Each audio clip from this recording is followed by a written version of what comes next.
ప్రధానమంత్రి గ్రామీణ సడక్ యోజన.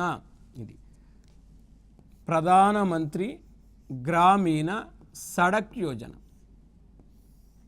ఇది పిఎంజిఎస్వై. పిఎంజిఎస్వై ప్రధానమంత్రి గ్రామీణ సడక్ యోజన. ఈ పథకం జనరల్గా 2000 ఇయర్లో లాంచ్ చేశారు, 2000 సంవత్సరంలో ప్రారంభించారు. మరి ఈ పథకాన్ని 2000 సంవత్సరంలో ఎందుకు కేంద్ర ప్రభుత్వం ఈ పథకాన్ని ప్రారంభించిందంటే, వాస్తవానికి ప్రతి గ్రామానికి తారు రోడ్డు సదుపాయం కల్పించాలి.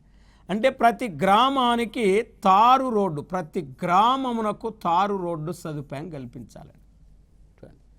అంటే ప్రతి గ్రామానికి తారు రోడ్డు సదుపాయం కల్పించే ఉద్దేశంతో కేంద్ర ప్రభుత్వం ప్రారంభించిన పథకం పేరు ప్రధానమంత్రి గ్రామీణ సడక్ యోజన.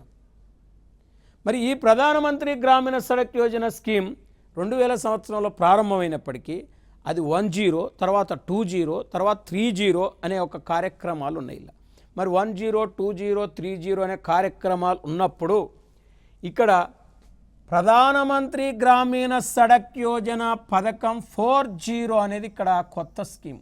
అంటే అది 40 అంటే 4వది. అంటే ఈ అనుకున్న టార్గెట్ పూర్తి కాలేదు కాబట్టి 40 ప్రారంభమైంది. 24-25 బడ్జెట్లో అనౌన్స్ చేశారు. అంటే 25,000 గ్రామాలకు రోడ్డు సదుపాయం కల్పించడమే ప్రధానమంత్రి గ్రామీణ సడక్ యోజన పథకం యొక్క ఆశయం. అంటే ఇప్పుడు 2000 సంవత్సరంలో ప్రారంభమైన ఈ పథకం టార్గెట్ పూర్తి కాలేదు. అంటే దేశంలో ప్రతి గ్రామానికి తార్ రోడ్డు సదుపాయం కల్పించాలనే లక్ష్యంతో ఈ పథకం స్టార్ట్ అయినప్పటికీ ఈ లక్ష్యం పూర్తి కాకపోవడం వల్ల 2024-25లో ప్రధానమంత్రి గ్రామీణ సడక్ యోజన 40ని అనౌన్స్ చేశారు.